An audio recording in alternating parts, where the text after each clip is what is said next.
नमस्कार दोस्तों, बहुत बहुत स्वागत है आप सभी का आपके अपने चैनल टारगेट एट वन पे। मैं हूं अमृता और आज हम डिस्कस करने वाले हैं कुछ इंपॉर्टेंट क्वेश्चंस जो आप सभी के TGT biology, PGT biology, LT grade biology, GIC biology और सीपीएमटी के लिए बेहद ही इंपॉर्टेंट है। ये वो क्वेश्चन है जो ऑलरेडी किसी न किसी एग्जामिनेशंस में आ चुके हैं और आपको स्मार्ट स्टडी करनी है क्योंकि टाइम बहुत कम है। तो स्मार्ट स्टडी में ये आपको बहुत ही बेहतरीन ज़रिया मिलेगा जिसके थ्रू आप अपनी प्रेपरेशन को जारी रख सकते हैं। और अगर आपने अपने सिलेबस को फुल्ली कंप्लीट नहीं किया है और आपने अगर सिलेबस पूरा पढ़ा नहीं है तो यही क्वेश्चन है वो क्वेश्चन जो आपको सफलता दिलाने में मदद करेंगे। तो चलिए दोस्तों स्टार्ट करते हैं आज की सीरीज़। लेकिन सीरीज़ स्टार्ट करने से पहले अगर आप हमारे टेलीग्राम चैनल का एक मेंबर बनना चाहते हैं तो नीचे दिए गए लिंक पर क्लिक करके आप हमारे टेलीग्राम चैनल का एक मेंबर बन सकते हैं, जहां पर आपको मिलेगा डेली पीडीएफ, स्टडी मटेरियल और क्वेश्चंस। और अगर आप बायोलॉजी की डीप स्टडी करना चाहते हैं तो ज़रूर सब्सक्राइब करें हमारा YouTube channel target at one और नोटिफिकेशन बेल को ज़रूर दबाइएगा, जिसके द्वारा आप हमारी लेटेस्ट वीडियो को अपने यूट्यूब पे देख सकते हैं। तो ये तो थी सामान्य सी जानकारी। चलिए बढ़ते हैं आज के पहले प्रश्न की तरफ। तो दोस्तों क्वेश्चन आंसर की जो सीरीज़ है उसको स्टार्ट करने से पहले एक रिक्वेस्टेड कंटेंट जो हमारे यूट्यूब परिवार के एक सदस्य ने हमसे कहा था कि कैरेक्टरिस्टिक फीचर जो है कोऑर्डिनेट्स का वो प्रोवाइड कीजिए। तो यस दोस्तों, आज की वीडियो जो है उसके स्टार्ट होने से पहले आपका जो कंटेंट है यानी कि कैरेक्टरिस्टिक फीचर ऑफ कोऑर्डिनेट, उसके बारे में हम थोड़ा सा जो सेक्शन है वो लेकर आएंगे। ठीक है, तो पहले हम उसी फीचर के बारे में डिस्कस करेंगे और उसके बाद फिर हम क्वेश्चन आंसर मीडियम पे आएंगे। और ये जो कंटेंट है आपका यानी कि important characteristic feature of coordinates, ये बेहद ही इंपॉर्टेंट है, चाहे आप अपने पीजीटी के एग्जाम्स में अपीयर हो रहे हो या फिर टीजीटी के। ठीक है, तो बहुत इंपॉर्टेंट कंटेंट है और इसको ध्यान से सुनिएगा। ठीक है, चलिए तो हम बात करने जा रहे हैं उन सारे कंटेंट के बारे में, उन सारे इंपॉर्टेंट कैरेक्टरिस्टिक फीचर्स के बारे में जो कोऑर्डिनेट्स को नॉन कोऑर्डिनेट्स से अलग बनाता है। तो चलिए देखें क्या है वो स्पेशल फीचर्स। तो गाइस सबसे पहले है, देखिए 4 फीचर हैं जिनके बेसिस पे आप कोऑर्डिनेट्स को नॉन कोऑर्डिनेट्स से डिफरेंशिएट कर सकते हैं। सबसे पहला प्रेजेंस ऑफ नोटोकॉर्ड, दूसरा presence of dorsal nerve cord, third है फेरेंजियल गिल स्लिट और फोर्थ नंबर का आपका है पोस्ट एनाल टेल। ठीक है, क्या है? Post anal tail. ठीक है, तो ये चारों फीचर जो है ये अलग करते हैं यानी कि डिफरेंशिएट करते हैं from coordinates to non coordinates. ठीक है, चलिए एक एक करके सबके बारे में बात करते हैं। तो ये देखिए आपकी स्क्रीन पे इमेज है जिसमें आप इजीली आइडेंटिफाई कर सकते हैं कि डॉर्सल नर्व कॉर्ड कहाँ पर प्रेजेंट होती है, नोटोकॉर्ड कहाँ पे प्रेजेंट होता है, मसल सेगमेंट कहाँ पे प्रेजेंट होता है, पोस्ट एनाल टेल कहाँ होती है और फेरेंजियल गिल स्लिट वो कहाँ पे होती है, माउथ कहाँ है और ब्रेन कहाँ है। ठीक है, तो ये चीज़ आप इजीली यहाँ पे एक इमेज की हेल्प से आप ये समझ सकते हैं कि कहाँ पर नोटोकॉर्ड प्रेजेंट होता है, कहाँ पर डॉर्सल हॉलो नर्व कॉर्ड। ठीक है, अब चलिए एक कंटेंट के माध्यम से चीज़ों को समझते हैं। तो देखिए सबसे पहले हम बात कर रहे हैं नोटोकॉर्ड के बारे में। ठीक है, देखिए नोटोकॉर्ड जो होता है एक स्पेशल फीचर होता है कोऑर्डिनेट्स का। ठीक, ये क्या होता है? तो ये एग्जैक्टली एक लॉन्गिट्यूडनल कार्टिलेजिनस और देखिए लॉन्गिट्यूडनल यानी कि ये जो बॉडी आप देख रहे हैं कोऑर्डिनेट्स की, इसकी पूरी लेंथ के अकॉर्डिंग ये फैला हुआ है। ठीक है, बिल्कुल इस तरीके से। और कार्टिलेजिनस यानी कि कार्टिलेजिनस टिश्यू के द्वारा ये बना हुआ होता है, रॉड शेप्ड होता है। ठीक है, रॉड शेप्ड मतलब कि अंदर से खाली होता है। ठीक, इसका फंक्शन क्या होता है? तो देखिए इसका फंक्शन क्या है कि जैसे ही एम्ब्रियोनिक स्टेज होती है, जैसे बच्चा मदर्स वॉम्ब में होता है उस टाइम ये नोटोकॉर्ड वहाँ पे प्रेजेंट होता है, और जैसे ही एम्ब्रियोनिक स्टेज ख़त्म हो जाती है ये जो नोटोकॉर्ड होता है आगे चल करके ट्रांसफॉर्म हो जाता है एक वर्टिब्रल कॉलम में। ठीक है, तो इम्पॉर्टेंट और रिकॉग्निजेबल फीचर है जो कि कोऑर्डिनेट्स के अंदर प्रेजेंट होता है।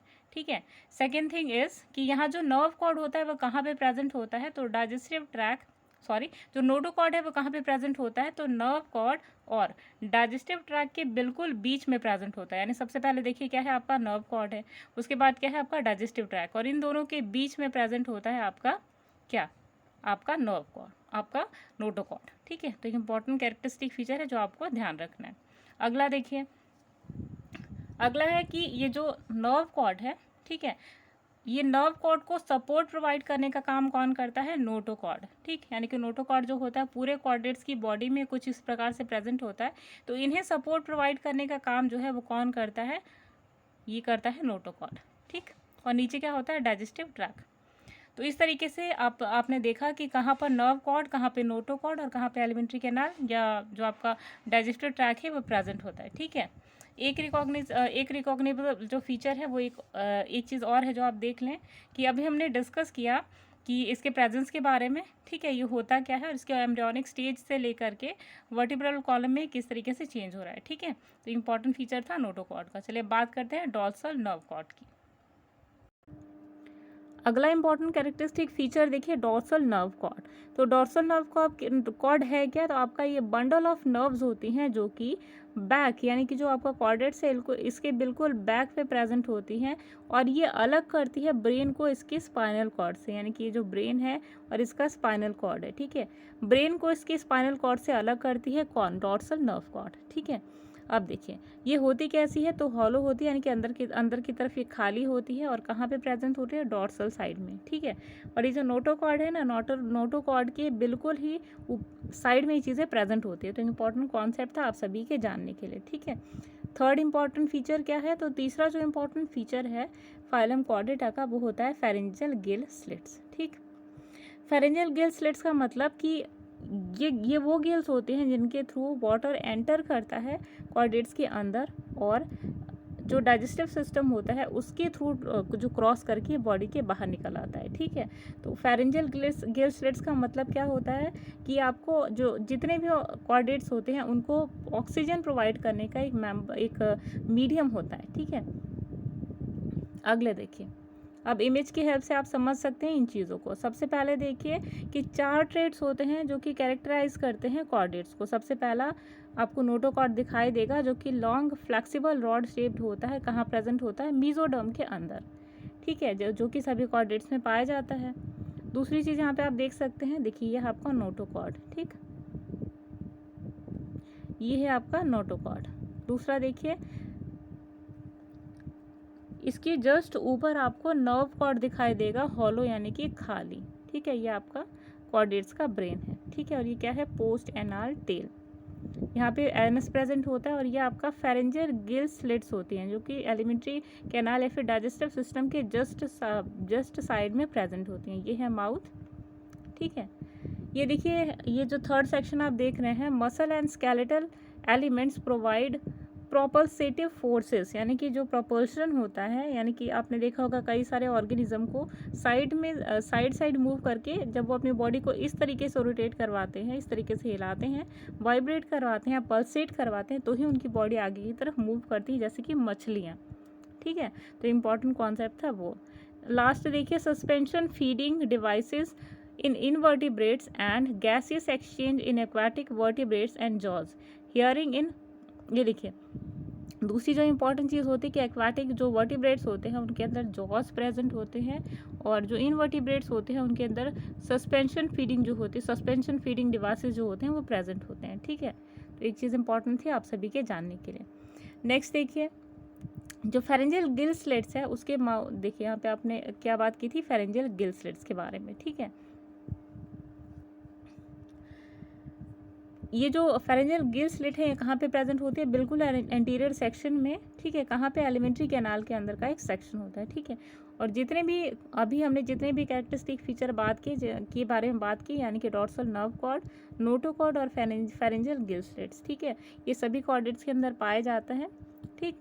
और all chordates have these type of openings on the lateral side of the pharynx at the same stage of their life, ठीक है।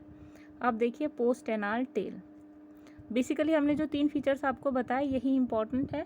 इसके अलावा देखिए क्या है, पोस्ट एनाल टेल, तो ये क्या होती है, एक एक्सटेंशन होती है बॉडी की, जो एक्सटेंशन इसके एनस तक जाती है, ठीक है। अब एनस क्या है, तो एनस क्या है, जो हिंदी मीडियम के स्टूडेंट्स हैं वो जान लीजिए कि बॉडी से जो अनडाइजेस्टेड या जो डाइजेस्टेड फूड है, डाइजेस्ट होने के बाद जो वेस्ट मटेरियल बॉडी से बाहर निकलता है जिस द्वार से, उसे गुदा द्वार यानी कि एनस कहा जाता है, ठीक है। अब देखिए कॉर्डेट्स के अंदर जो टेल होती है वो स्केलेटल मसल के द्वारा बनी हुई होती है जो कि हेल्प करती है लोकोमोशन में, ठीक है। तो फिशेस यानी कि मछलियाँ जैसी होती हैं उनके अंदर ये पोस्ट एनाल टेल पाई जाती है, ठीक है। और ज़्यादातर कॉर्डेट्स के अंदर ये एब्सेंट होती है, बेसिकली फिशेस में ही पाई जाती है, ठीक है।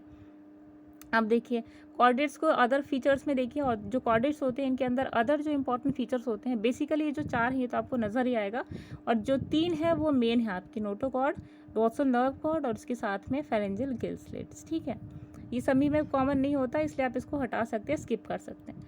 तो अदर जो इंपॉर्टेंट फीचर्स है उनमें देखिए सबसे पहला है बायलेटरली सिमेट्रिकल बॉडी। जितने भी कॉर्डेट्स होते हैं इनकी बॉडी बायलेटरली सिमेट्रिकल होती है। दैट मीन्स कि इनकी बॉडी को अगर आपने 2 सेक्शंस में डिवाइड किया तो ए इज इक्वल टू बी, ये जो आपका ए साइड है वो दूसरे के इक्वल होता है। ठीक है, दूसरी चीज़ ट्रिप्लोब्लास्टिक होते हैं, यानी कि there body is covered by three membranes. पहला क्या होता है आपका एक्टोडर्म, दूसरा मेसोडर्म और तीसरा होता है एंडोडर्म। ठीक है, सिलोमिक होते हैं, यानी कि बॉडी के अंदर कैविटी पाई जाती है। सेगमेंटेड बॉडी होती है, यानी कि बॉडी कई सारे सेगमेंट्स में डिवाइडेड होती है। नेक्स्ट इंपॉर्टेंट फीचर देखिए, इनकी बॉडी एक कॉम्प्लेक्स वेल डिफरेंशिएटेड एक स्ट्रक्चर लिए हुई होती है, यानी कि माउथ अलग, एनस अलग, एलिमेंट्री कैनाल अलग, डॉर्सल नर्व कॉर्ड अलग। इसका मतलब कि हर जो सेक्शन होता है वो वेल डिफरेंशिएटेड होता है। आप डिफरेंशिएट कर सकते हैं कि नर्व कॉर्ड कहाँ पे है, नोटोकॉर्ड कहाँ पे है। अगला देखिए थर्ड जो है, the body has an organ system level of organization, यानी कि जो बॉडी होती है कॉर्डेट्स की उनके अंदर आपको ऑर्गन लेवल तक की ऑर्गेनाइजेशन दिखाई देगी, यानी कि एक्सक्रीशन जो होगा वो अलग होगा। ठीक है, और ऑस्मोरेगुलेशन अलग होगा, फीडिंग के लिए अलग ऑर्गन होगा। ठीक है, डाइजेशन के लिए अलग होगा। तो दैट मीन्स कि हर फंक्शन के लिए अलग अलग ऑर्गन्स वहाँ पे प्रेजेंट होते हैं। ठीक है, अब देखिए आप इमेज में देख सकते हैं कि जो फर्दर जो कॉर्डेट्स हैं उनको 3 पार्ट्स में डिवाइड किया गया था। सबसे पहला है यूरोकॉर्डेट्स, दूसरा है सिफेलोकॉर्डेट्स और तीसरा है वर्टिब्रेटा। तो फाइलम कॉर्डेटा को फर्दर 3 जो सेक्शंस में 3 सब फाइलम्स में डिवाइड किया गया था। सबसे पहला आपका यूरोकॉर्डेटा जिसे ट्यूनिकेट्स कहा जाता है, दूसरा आपका सिफेलोकॉर्डेटा जिसे लैंसेट्स कहा जाता है, तीसरा आपका वर्टिब्रेटा जिसे वर्टिब्रेट्स कहा जाता है। तो सबसे पहले हम बात करेंगे यूरोकॉर्डेटा के बारे में। ठीक है, लेकिन देखिए यहाँ पे जो तीनों आपकी सब फाइलम है, यानी कि यूरोकॉर्डेटा, सिफेलोकॉर्डेटा और वर्टिब्रेटा, तीनों को कलेक्टिवली प्रोटोकॉर्डेट्स के नाम से जाना जाता है। तो इंपॉर्टेंट कॉन्सेप्ट था आपके जानने के लिए। सबसे पहले यूरोकॉर्डेट्स के बारे में बात करेंगे। तो जितने भी एडल्ट होते हैं ये यूरोकॉर्डेट्स के जितने भी मेंबर्स होते हैं वो सभी जब मैच्योर हो जाते हैं तो उनको एक फिक्स्ड पोजीशन पे अटैचमेंट के लिए सबस्ट्रेटम की ज़रूरत होती है। और ये बेसिकली क्या होते हैं, स्टेशनरी होते हैं, यानी कि नॉन मोटाइल होते हैं, मूव नहीं कर सकते। दूसरा, it is also known as tunicate because their body is an body of an adult is enclosed within a tunic made up of cellulose like substance called as tunicin। यानी कि जितने भी यूरोकॉर्डेट्स होते हैं इनकी बॉडी के ऊपर एक पतली झिल्ली नुमा जो होती है सब्सटेंस प्रेजेंट होता है। झिल्ली नुमा पतली सी कवरिंग होती है जो सेलुलोज की बनी हुई होती है, जिसे ट्यूनिसिन कहा जाता है। ठीक है, तो इंपॉर्टेंट फीचर्स होती है। एक बात और कि सारे एडल्ट्स में पाई जाती है। ठीक है, लार्वल स्टेज में नहीं नज़र आएगी, सारे एडल्ट्स में पाई जाती है। दूसरी चीज़, नोटोकॉर्ड जो होता है ये केवल और केवल लार्वल स्टेज में ही नज़र आएगा, यानी कि एम्ब्रियोनिक स्टेज में। लेकिन ये डिसअपियर हो जाता है कब, जबकि जो ऑर्गेनिज्म है जब वो मेचोरिटी की स्टेज में आ जाता है। अगला देखिए, जो नर्व कॉर्ड होता है लार्वल स्टेज में प्रेजेंट होता है, लेकिन आगे चल के यही जो नर्व कॉर्ड है वो डॉर्सल गैंग्लियन में चेंज हो जाता है जैसे ही जो ऑर्गेनिज्म है वो एडल्ट स्टेज में जाता है। ठीक है, लास्ट देखिए, the larva can move and undergoes a Metamorphosis, यानी कि जो लार्वा है वो मेटामॉर्फोसिस के अंतर्गत आ जाता है। ठीक है, यानी कि पहले वो लार्वल स्टेज में जाता है सबसे पहले, और उसके बाद फिर वो आगे चल करके जुवेनाइल और उसके बाद मैच्योर स्टेज में कन्वर्ट हो जाता है। ठीक, तो यूरोकॉर्डेट्स के जो एग्जाम्पल है उनमें आपका आता है एसिडिया, सेल्पा और डोलियोलम। तो इंपॉर्टेंट एग्जाम्पल्स थे आपके यूरोकॉर्डेट्स के। अगला देखिए, तो अगली बात करते हैं हम सिफेलोकॉर्डेट्स की। तो सिफेलोकॉर्डेट का जो सबसे पहला कैरेक्टरिस्टिक फीचर है वो ये है, द एट्रियम इज प्रेजेंट। यहाँ पे जो एट्रियम होता है वो उपस्थित होता है। दूसरा, मोटाइल एडेंट एंड लार्वल स्टेज, यहाँ पे जो एडल्ट होते हैं वो कैसे होते हैं, मूवेबल, और साथ ही लार्वल स्टेज इनमें पाया जाता है। दूसरा, थर्ड देखिए, the tail is present throughout the life, यानी कि जब वो एम्ब्रियोनिक स्टेज में रहता है तो भी यहाँ पे टेल प्रेजेंट होती है, और जब वो मैच्योर हो जाता है तब भी जितने भी सिफेलोकॉर्डियंस होते हैं सभी के अंदर जो टेल होती है वो प्रेजेंट होती है। नेक्स्ट देखिए, दे शो प्रोग्रेसिव मेटामॉर्फोसिस, यानी कि यहाँ पे कई सारे स्टेजेस में मेटामॉर्फोसिस होती है। ठीक, यहाँ पे जो नोटोकॉर्ड होता है वो पूरी लाइफ टाइम प्रेजेंट होता है ऑर्गेनिज्म के बॉडी के अंदर, ठीक है। यहाँ पे numerous well developed pharyngeal gill slits जो होती हैं वो प्रेजेंट होती हैं, और इसके एग्जांपल्स में देख लीजिए लैंसेट्स, ठीक है, जिसकी बॉडी के अंदर नोटोकॉर्ड और नर्व कॉर्ड दोनों ही पाया जाता है उसके पूरे जीवन चक्र के अंदर, ठीक है। लेकिन इनके अंदर ब्रेन और बोनी वर्टिब्रल कॉलम जो होता है वो एब्सेंट होता है, जैसे कि आपका ब्रैंकियोस्टोमा, ठीक। अगला देखिए, अगला है आपका वर्टिब्रेटा। तो वर्टिब्रेटा जो होता है वो ये बहुत इंपॉर्टेंट है, ठीक है। इसके कैरेक्टरिस्टिक फीचर आपको पढ़ने ही पढ़ने। तो सबसे पहला देखिए, सबसे पहला कैरेक्टरिस्टिक फीचर है इसका कि एडवांस्ड कॉर्डेट्स होते हैं, और इनका जो ब्रेन है एक हार्ड कवरिंग के अंदर कवर्ड होता है जिसे क्रैनियम नाम दिया जाता है, ठीक है। यहाँ पे जो नोटोकॉर्ड होता है ये रिप्लेस हो जाता है वर्टिब्रल कॉलम के, जैसे कि सबसे पहले एम्ब्रियोनिक स्टेज में नोटोकॉर्ड पाया जाता है, जैसे ही बच्चा डिलीवरी के अंतर्गत यानी कि जब मेचोरिटी की तरफ आता है मदर्स फॉर्म के अंदर, तब उनके अंदर एडल्ट के अंदर वर्टिब्रल कॉलम जो है वो पाया जाता है, ठीक है। और इसीलिए इन्हें वर्टिब्रेट्स कहा जाता है। जितने भी कॉर्डेट्स हैं इन सबको वर्टिब्रेट्स कहा जाता है, क्योंकि इन सभी के पास क्या है, ये वर्टिब्रल कॉलम प्रेजेंट होता है। लेकिन सारे कॉर्डेट्स को हम वर्टिब्रेट्स नहीं कह सकते, वर्टिब्रेट्स अलग है, कॉर्डेट्स अलग है, ठीक है। ये चीज़ आपको ध्यान रखनी है। अगला देखिए, a high degree of cephalization is observe, यानी कि सेफलाइजेशन का जो बहुत कॉम्प्लेक्स लेवल का जो कॉम्प्लेक्स स्तर है वो आपको यहाँ पे नज़र आएगा। अगला है यहाँ पे देखिए, जो एपिडर्मिस होती है मल्टी लेयर होती है, यानी कि एक लेयर सिर्फ एपिडर्मिस की नहीं पाई जाती, कई सारे लेयर्स में एपिडर्मिस जो होती है वो प्रेजेंट होती है। यानी कि एपिडर्मिस को 3 सेक्शंस में अगर डिवाइड कर दीजिए तो एपिडर्मिस, मेसोडर्मिस और एंडोडर्मिस, ठीक है, तो उनमें प्रेजेंट होती है। लेकिन यहाँ जो एपिडर्मिस हम बात करें आउटर लेयर की, ये कई सारी लेयर्स में प्रेजेंट होती है, जैसे कि हमारी ह्यूमन बींग्स की स्किन, ठीक। अगला देखिए, they consist of 3 types of muscles, striped, unstriped and cardiac, यानी कि जो 3 टाइप की जो मसल्स होती है इसके द्वारा ये कवर्ड होती हैं। पहला है स्ट्रेप्ड, दूसरा है अनस्ट्रेप्ड और तीसरा है कार्डियक। अगला है देखिए, they have a well developed coelom, यानी कि इनकी बॉडी के अंदर की जो कैविटी होती है वो काफ़ी डिवेलप्ड होती है। जो एलिमेंट्री कैनाल होती है यहाँ पे कंप्लीट होती है विद ऑर्गन्स, यानी कि जो डाइजेस्टिव ऑर्गन्स होते हैं भी प्रेजेंट होते हैं, कैविटी भी प्रेजेंट होती है, ठीक है। हार्ट यहाँ पे 3 या 4 चैम्बर्ड होता है। 4 चैम्बर्ड आपको नज़र आएगा बेसिकली ह्यूमन बींग्स के अंदर, ठीक है। और जो 3 और 2 आप देखेंगे तो ये आपको एवीज के अंदर नज़र आएगी, और जो 3 चैम्बर्ड है आपको नज़र आएगा एम्फीबियंस के अंदर। ये भी इंपॉर्टेंट कैरेक्टरिस्टिक फीचर है जो आपको जाना ज़रूरी है, ठीक है। आगे देखिए, they have well developed respiratory and excretory system, यानी कि जितने भी वर्टिब्रेट्स होते हैं इन सभी के अंदर वेल डिवेलप्ड रेस्पिरेटरी यानी कि श्वसन तंत्र भी पाया जाता है, और एक्सक्रीटरी यानी कि जो उत्सर्जन तंत्र भी है ये भी पूर्णतः विकसित यहाँ पे आपको नजर आएगा, ठीक है।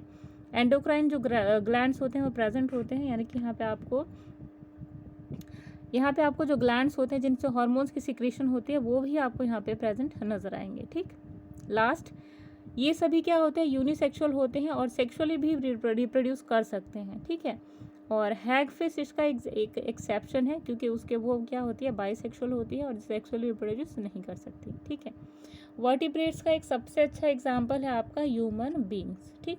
तो इम्पॉर्टेंट कॉन्सेप्ट था आपके इस वर्टिब्रेट सेक्शन का। अब देखिए, यहाँ जो सब फाइलम वर्टिब्रेटा है इसको आप फर्दर 4 क्लासेस में डिवाइड कर सकते हैं। तो सबसे पहले आपकी क्लास है साइक्लोस्टोमेटा, दूसरा है कॉन्ड्रिच थाइस, अगला है ऑस्ट्रिच थाइस, 4th है एम्फीबियंस, 5th है रेप्टाइल्स, 6th है एवीज और 7th है आपका मैम्बिलियंस, ठीक है।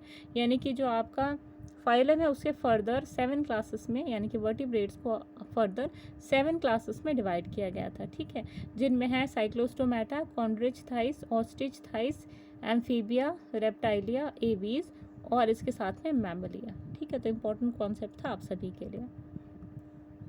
अगला देखिए, एग्जाम्पल्स की बात करते हैं। तो एग्जाम्पल्स में देखिए, लैम्प्रे जो होता है ये एक लैम्प्रे जो होता है और सी स्कर्ट इसके बहुत अच्छे एग्जाम्पल हैं। देखिए, ये जो कॉर्डेट होता है ये सब फाइलम वर्टिब्रेटा को बिलोंग करता है, और ये एक फिश डिवाइड ऑफ जॉज, ये एक प्रकार की मछली होती है जिसके पास जबड़े नहीं होते, ठीक है। और ये लार्वल स्टेज में एक फिल्टर फीडर की तरह प्रेजेंट होती है, और ये जब ये ट्रांसफॉर्म होती है एक फुल्ली मैच्योर्ड बॉडी में, तो ये एक पैरासाइट की तरह एक्ट करने लगती है, जो कि एक जब ये एडल्ट हो जाती है तो एक पैरासाइट की तरह एक्ट करने लगती है, ठीक है। जब ये लार्वल स्टेज में होती है तो एक फिल्टर फीडर की तरह एक्ट करती है। नेक्स्ट है देखिए सी स्कर्ट, तो ये एक यूरोकॉर्डेट है जिसके पास बैरल शेप्ड बॉडी होती है, जो कि सबस्ट्रेटम से अटैचमेंट के लिए इनके बॉडी में एक बेस से अटैचमेंट के लिए इनके पास एक सबस्ट्रेटम प्रेजेंट होता है, ठीक है। जो लार्वल स्टेज होती है सी स्कर्ट की, उसे टैडपोल लाइक देखा जाता है, ठीक है। और इनके पास नोटोकॉर्ड जो होता है वो प्रेजेंट होता है, ठीक है। और इनके पास एक डॉर्सल नर्व भी होती है और फेरेंजियल गिल स्लिट्स भी होते हैं और पोस्ट एनाल टेल भी प्रेजेंट होती है, ठीक है। तो एक इम्पॉर्टेंट एस्पेक्ट था आप सभी के लिए। तो दोस्तों उम्मीद है कि आपकी डिमांड पे ये जो सेक्शन हम आप सभी के लिए लेकर आए हैं आपको पसंद आया होगा। चलिए अब बढ़ते हैं अपने प्रश्न और उत्तर के सेक्शन की तरफ, यानी अब हम बात करेंगे उन सारे महत्वपूर्ण प्रश्नों के बारे में जो आपकी टीजीटी, पीजीटी, एलटी ग्रेड और जीआईसी के लिए बेहद ही इम्पॉर्टेंट है। तो दोस्तों आज की सीरीज का सबसे पहला प्रश्न है, a typical segment of leech is. आपको बताना है कि एक सेगमेंट जो होता है लीच का वो कैसा होता है। तो चारों ऑप्शन देखिए। सबसे पहला ऑप्शन है आपका क्वाड्री एनुलेट, यानी कि एक रिंग में 4 रिंग्स का बनना, ठीक है। बाई एनुलेट, यानी कि एक एनुलन में 2 एनुलन्स का बनना। सी है आपका ट्रानुलेट और ऑप्शन नंबर डी है आपका क्विन क्वानुलेट। तो क्वेश्चन के अकॉर्डिंग जो आपका करेक्ट आंसर है ये है आपका क्विन कैनुलेट, ठीक है। तो option D is your correct answer. अच्छा, ये जो आपका टर्म देख रहे हैं क्विन कैनुलेट, ये किससे रिलेटेड है? तो ये आपका टर्म रिलेटेड है रिप्रोडक्शन से, ठीक है।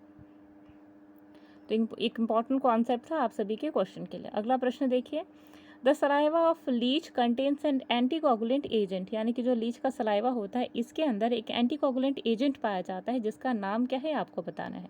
एंटीकोगुलेंट एजेंट मतलब यहाँ पर होता है एक ऐसा केमिकल, एक ऐसा तत्व जो कि कोगुलेशन यानी कि रक्त का थक्का जमने से रोकता है, ठीक है। कोगुलेशन मतलब क्या होता है? रक्त का थक्का जमना। तो रक्त का थक्का जमने से जो रोकता है उसे आप क्या कहेंगे? एंटीकोगुलेंट एजेंट, ठीक है। तो चारों ऑप्शन देखिए। सबसे पहला ऑप्शन है हिस्टिडीन, ऑप्शन नंबर बी है आपका हीरोडीन, ऑप्शन नंबर सी है आपका हेपारिन और ऑप्शन नंबर डी है आपका हिस्टामीन। तो क्वेश्चन के अकॉर्डिंग यहाँ पे जो आपका करेक्ट आंसर निकल कर आता है ये है ऑप्शन नंबर बी, यानी कि हीरोडीन, ठीक है। अब देखिए इंपॉर्टेंट चीज़ कि हीरोडीन जो होता है एक ऐसा सब्सटेंस होता है जो कि ब्लड सकिंग जितने भी ऑर्गेनिजम्स होता है, बेसिकली लीच की हम बात कर रहे हैं, तो उनके सेलिब्री ग्लैंड में प्रेजेंट होता है, ठीक है। और एक फंडामेंटल ये एलिमेंट्री प्रॉपर्टी होती है किन की? हेमेटोफैगी की, यानी कि ऐसे ऑर्गेनिज्म जो कि ब्लड पे जनरली जिनका फूड क्या होता है? ब्लड होता है, तो उन सभी ऑर्गेनिजम्स के जो सलीवरी ग्लैंड होता है उन सभी के अंदर क्या पाया जाता है? हीरोडीन, ठीक है। ये एक नेचुरली अकरिंग एंटीकोगुलेंट एजेंट होता है, ठीक है। और एक इसमें हेल्प करता है, जब भी कोई लीच जब अपने होस्ट के ऊपर अटैक करता है तो उसकी स्किन में से उसके प्रोबोसिस के द्वारा ब्लड को बाहर सक करने में, देखिए पहले तो क्या होता है कि उनके जो पोस्टीरियर और एंटीरियर सकर्स हैं, जब भी ये किसी होस्ट के कांटेक्ट में आता है तो एंटीरियर और पोस्टीरियर सकर्स के द्वारा उसकी बॉडी से अटैच हो जाता है। और उसके बाद क्या होता है? सकर्स के द्वारा जब वो अटैच हो जाता है तो प्रोबोसिस को उसकी बॉडी में यानी कि होस्ट की बॉडी में इंजेक्ट कराता है और फिर हीरोडीन जो होता है उसको उसकी बॉडी में यानी कि जो होस्ट होता है उसकी बॉडी में वो इंजेक्ट कराता है, ठीक है। इससे फिर जो ब्लड सकिंग का जो प्रोसेस है उसके बाद वो स्टार्ट कर देता है, ठीक है। तो थोड़ा सा कॉम्प्लेक्स है, लेकिन इतनी चीज़ें, इतना कॉन्सेप्ट आप सभी को यहाँ से जानना बेहद ही ज़रूरी था। हिस्टामिन क्या होता है? तो एक प्रोटीन होता है, ठीक है। हेपारिन भी आपका क्या होता है? तो ये भी एंटीकोगुलेंट एजेंट होता है, ठीक है। अगला प्रश्न देखिए। अगला प्रश्न है, how many pairs of pre testicular nephridia are present in Hirudinaria, यानी कि आपको बताना है कि प्री टेस्टिकुलर नेफ्रीडिया कितने नंबर ऑफ प्रेजेंट होते हैं एक हीरोडिनेरिया के अंदर। तो क्वेश्चन के अकॉर्डिंग आपका जो आंसर है वो देखिए, ऑप्शन नंबर 1 है आपका 17, ऑप्शन नंबर बी है आपका 11, ऑप्शन नंबर सी है आपका 6 और ऑप्शन नंबर डी है आपका 23। तो क्वेश्चन के अकॉर्डिंग यहाँ पे जो आपका करेक्ट आंसर निकल कर आता है यह है आपका ऑप्शन नंबर ए, यानी कि 17। अब देखिए हीरोडिनेरिया जिसे आप लीच के नाम से भी जानते हैं, तो इसमें कुल 17 जोड़ी जो होते हैं नेफ्रीडिया पाई जाती हैं और यह सूक्ष्म मुड़ी हुई नलिकाएं होती हैं, ठीक है। अब ये छठे खंड को 22वें खंड तक प्रत्येक में एक एक जोड़ी यानी कि करीबन देख लीजिए यहाँ से 6वें खंड से लेकर के 22वें सेगमेंट तक, यानी कि 6 सेगमेंट से लेकर 22 सेगमेंट तक ये पूरे एक जोड़ी में फैले हुए होते हैं। ठीक है, और ये 2 प्रकार के होते हैं। प्री टेस्टिकुलर नेफ्रिडिया जो होते हैं 2 प्रकार के होते हैं। सबसे पहला क्या होता है, वृषण पूर्वीय वृक्क, ठीक, यानी कि प्री टेस्टिकुलर नेफ्रिडिया, और दूसरा होता है वृषण वक्र यानी कि टेस्टिकुलर नेफ्रिडिया। ठीक है, पहला है प्री टेस्टिकुलर और दूसरा है टेस्टिकुलर नेफ्रिडिया। ठीक है, तो इम्पॉर्टेंट है। प्री टेस्टिकुलर मतलब क्या है कि टेस्टिस के पहले, और टेस्टिकुलर मतलब कि टेस्टिस के बाद। ठीक है, तो इम्पॉर्टेंट कॉन्सेप्ट था आप सभी के लिए। अगला प्रश्न देखिए, which is a hermaphrodite form, यानी कि आपको बताना है कि निम्न में से कौन से द्विलिंगीय है। ठीक है, ऑप्शन नंबर 1 है आपका लीच, ऑप्शन नंबर बी है आपका एस्केरिस, ऑप्शन नंबर सी है आपका मॉस्किटो, और ऑप्शन नंबर डी है आपका कॉकरोच। तो क्वेश्चन के अकॉर्डिंग जो आपका करेक्ट आंसर निकल कर आता है ये है आपका ऑप्शन नंबर ए, यानी कि जोंक। ठीक है, जिसे आप हिरुडिनेरिया के नाम से जानते हैं। तो जोंक जिसे आप हिरुडिनेरिया फिर लीच के नाम से जानते हैं, तो ये एक द्विलिंगीय जंतु है, यानी कि हर्माफ्रोडाइट, यानी कि बाइसेक्सुअल एनिमल है। ठीक है, जबकि मच्छर, एस्केरिस और जो तिलचट्टा है ये सारे यहाँ पर क्या है, ये सब एक लिंगी यानी कि यूनिसेक्सुअल एनिमल्स है। ठीक है, अब देखिए द्विलिंगी वो सारे जीव होते हैं जिनमें प्रजनन अंग नर और मादा दोनों ही प्रेजेंट होते हैं। ठीक है, यानी कि वो सारे एनिमल्स जिनकी बॉडी में मेल और फीमेल गैमेट दोनों ही प्रेजेंट होते हैं, that are called bisexual animals. ठीक है, उभयलिंगी पौधे व जंतु दोनों ही हो सकते हैं, यानी कि कोई ज़रूरी नहीं है कि बाइसेक्सुअल सिर्फ एनिमल ही हो, प्लांट्स भी बाइसेक्सुअल हो सकते हैं। ठीक है, अगला क्वेश्चन देखिए, leech obtains continuous blood stream from its victim by pouring it in it, यानी कि लीच जो होता है वो अपने होस्ट की बॉडी से लगातार ब्लड की जो धारा है उसको सक करता रहता है, लेकिन किस माध्यम से। ठीक है, कौन सा ऐसा माध्यम है जिसके द्वारा इस प्रोसेस को परफॉर्म करता है, तो आपको बताना है। ऑप्शन नंबर ए है आपका हेपारिन, ऑप्शन नंबर बी है आपका हिरोडिन, ऑप्शन नंबर सी है आपका इंसुलिन, और ऑप्शन नंबर डी है आपका पेप्सिन। तो क्वेश्चन के अकॉर्डिंग यहाँ पे जो आपका करेक्ट आंसर निकल कर आता है ये है आपका ऑप्शन नंबर बी, यानी कि हिरोडिन। ठीक है, एक चीज़ देखिए, हिरोडिन क्या है आपका, एक एंटीकोगुलेंट एजेंट है, ऑलरेडी हम डिस्कस कर चुके हैं। कहाँ प्रेजेंट होता है, हिरोडिनेरिया के सैलिवरी ग्लैंड में। ठीक है, और जहाँ पर भी घाव होता है जानवर के, वहीं पर ये क्या करता है, अपने सैलिवरी ग्लैंड को, सलीवा को वहीं पे इंजेक्ट कर देता है। ठीक है, और जिससे ये एनिमल के शरीर में ब्लड क्लॉटिंग को रोकता है, और जो जानवर जो हिरोडिन है, हिरोडिनेरिया है, ये एनिमल की बॉडी से, अपने होस्ट की बॉडी से ब्लड सक कर पाता है। ठीक है, रही बात इंसुलिन की, तो इंसुलिन क्या है आपका, एक हार्मोन है जो कि आपके पैंक्रियास के इजलेट्स ऑफ लैंगरहैंस जो ग्रुप ऑफ सेल्स है उनसे रिलीज होता है। ठीक है, अगला देखिए, पेप्सिन भी आपका एक एंजाइम है, हिपैरिन भी आपका एंटीकोगुलेंट एजेंट है। तो सब आपको ध्यान में रखना है। ठीक है, जितने भी आपको कॉन्सेप्ट दिए जा रहे हैं उनको एक पेन और पेपर पे लिखते जाइए। अगर नहीं लिख सकते हैं तो वीडियोस को एक बार फिर फॉरवर्ड करिए या फिर रिवर्स करिए, जो चीज़ आपको नहीं समझ आती है उसको दोबारा से आप समझ सकते हो। ठीक है, अगला क्वेश्चन देखिए, अगला प्रश्न है आपका, anticoagulant in the saliva of leech is known as what. बहुत सिंपल क्वेश्चन है जो हम अभी डिस्कस कर चुके हैं, तो इसका आंसर आपको बताना है। चलिए अब हम 4 ऑप्शन देख लेते हैं। तो सबसे पहला आपका ऑप्शन है हेपारिन, ऑप्शन नंबर बी है आपका हिरोडिन, ऑप्शन नंबर सी है आपका सिम्पैथिन, और ऑप्शन नंबर डी है आपका सेरोटोनिन। तो देखिए इसका आंसर आपको कमेंट बॉक्स में देना है, और प्लीज़ गाइज ऐसा नहीं कीजिएगा कि क्वेश्चन को आप स्किप करके चले जा रहे हो। ठीक है, क्वेश्चन का आंसर ज़रूर दीजिएगा कमेंट बॉक्स में, और ये जो आपका आंसर है ये आपकी एक्टिविटी को शो कर रहा है कि आप कितने एक्टिव हैं क्लास के अंदर। ठीक है, चलिए अगला क्वेश्चन है, how many chambers are found in the crop of leech, यानी कि लीच के क्रॉप में कितने कोष्ठ पाए जाते हैं। तो क्रॉप देखिए कुछ इस प्रकार से होता है यूरिडिन की बॉडी में। ठीक है, तो उसके अंदर कितने सारे प्रकोष्ठ पाए जाते हैं आपको बताना है। सबसे पहला देखिए, ऑप्शन नंबर ए है 6, ऑप्शन नंबर बी है 8, ऑप्शन नंबर सी है आपका 9, और ऑप्शन नंबर डी है आपका 10। तो क्वेश्चन के अकॉर्डिंग जो आपका करेक्ट आंसर बनता है ये है आपका ऑप्शन नंबर डी, यानी कि 10।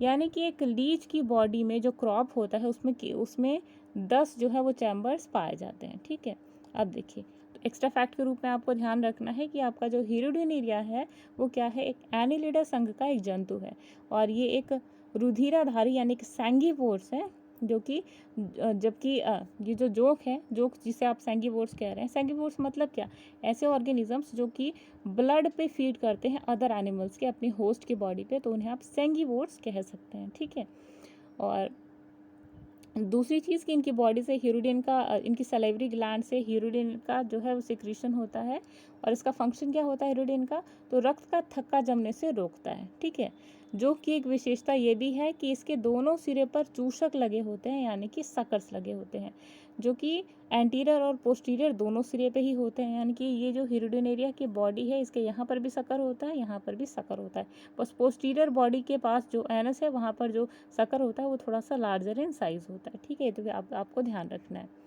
आप देखिए यहाँ पे जो जोक होता है उसका जो एक्सक्रीटरी ऑर्गन होता है ये होता है आपका नेफ्रिडिया। ठीक है, जोक में मेटामेरिक खंड आपको नजर आएंगे। ठीक, इसके साथ ही एनेलिडा संघ के जंतु का जो शरीर होता है वो खंड युक्त यानी कि सेगमेंट्स में ऐसे ऐसे डिवाइड होता है।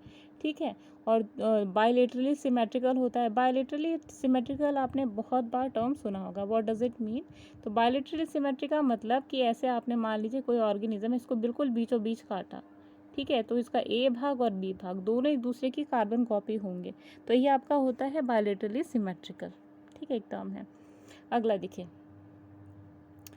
अभी हमने क्या बात करी यहाँ पे बायलेटरल सिमेट्रिकल की। ठीक है, आप देखिए यहाँ पे जो जितने भी ये सारे सेगमेंट्स होते हैं ना वो सारे इक्वल इन साइज होते हैं। ठीक है, और 9 से लेके 18 खंड तक जितने भी होते हैं वो क्या फैला होता है, क्रॉप।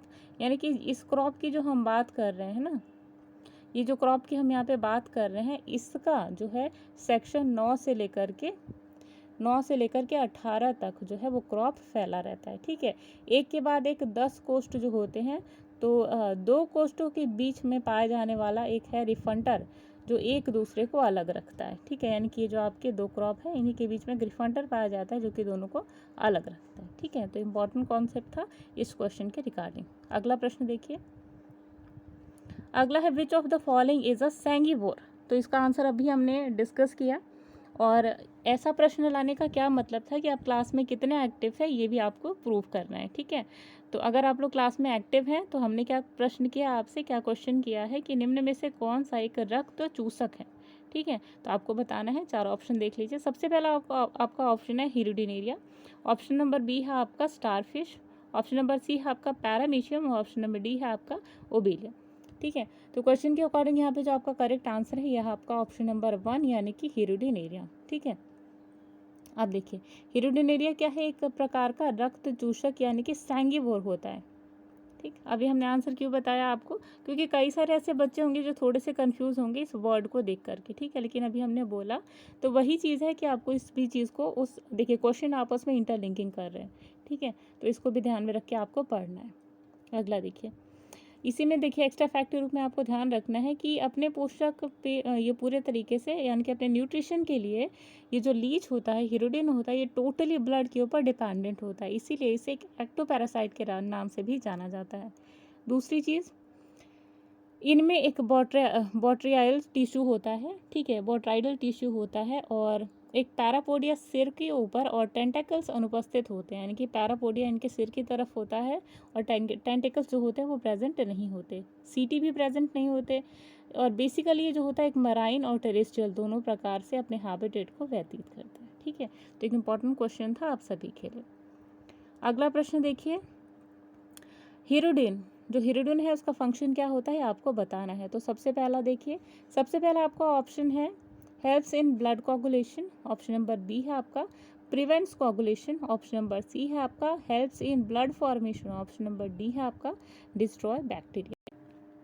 अगला प्रश्न देखिए, Hirudinaria is the leech of what, यानी कि जो हीरोडिनेरिया है वो किसका चूषक है, यानी कि किसके ऊपर एक्टोपैरासाइट की तरह एक्ट करता है, ये आपको बताना है। ठीक है, तो चारों ऑप्शन देखिए। सबसे पहला आपका ऑप्शन है कैटल, ऑप्शन नंबर बी है आपका फिश, ऑप्शन नंबर सी है आपका स्नेक, और ऑप्शन नंबर डी है आपका डॉग। तो क्वेश्चन के अकॉर्डिंग यहाँ पे जो आपका करेक्ट आंसर निकल कर आता है ये है आपका ऑप्शन नंबर ए यानी कि कैटल।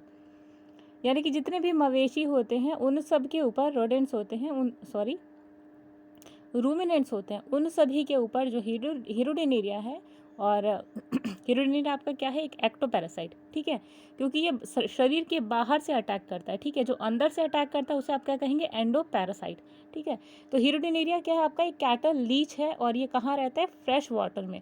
और जैसे ही कोई भी एनिमल पानी पीने के लिए आता है समुद्रों में या तालाबों में, तो वैसे ही ये जो लीच होता है अपने फ्रंट और जो पोस्टीरियर और एंटीरियर दोनों सकर्स के थ्रू उनकी बॉडी पे चिपक जाता है, ठीक है, और उसके बाद वो अपने प्रोबॉसिस से अटैक करता है। तो हालांकि ये प्रोसेस हम रिपीट कर चुके हैं, इसलिए इसको यहाँ पे स्किप करते हैं। तो अगले प्रश्न पे आते हैं। अगला प्रश्न है आपका, botryoidal tissue is found in what. ये जो बॉट्रियोइडल टिश्यू आप देख रहे हैं, ये बॉट्रियोइडल टिश्यू किस ऑर्गेनिज्म में पाया जाता है, ये आपको बताना है। सबसे पहला ऑप्शन है आपका स्पॉन्जेस, ऑप्शन नंबर बी है आपका flat worms, option number C है आपका इंसेक्ट्स और ऑप्शन नंबर डी है आपका लीचेस। तो क्वेश्चन के अकॉर्डिंग जो करेक्ट आंसर आपका निकल कर आता है, ये है आपका ऑप्शन नंबर डी यानी कि लीचेस। आप देखिए, बॉट्रियोइडल जिसे द्राक्ष गुच्छा भी कहा जाता है हिंदी में, ठीक है, क्या कहा जाता है, द्राक्ष गुच्छा ऊतक, जो कि जोंक यानी कि लीच में पाया जाता है।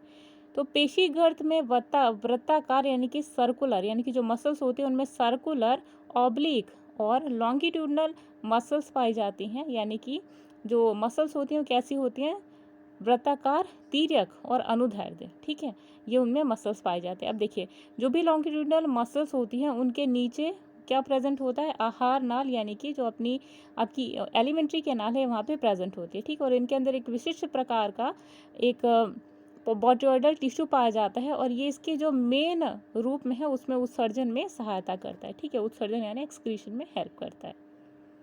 अगला क्वेश्चन देखिए, the posterior sucker of Hirudinaria is made of what, यानी कि जो पोस्टीरियर यानी कि बॉडी के पीछे जो सकर लगा होता है हिरुडिनेरिया के अंदर, वो किस सेगमेंट में पाया जाता है, ये आपको बताना है। तो ऑप्शन नंबर 1 देखिए, चारों ऑप्शन आप सभी की स्क्रीन पे।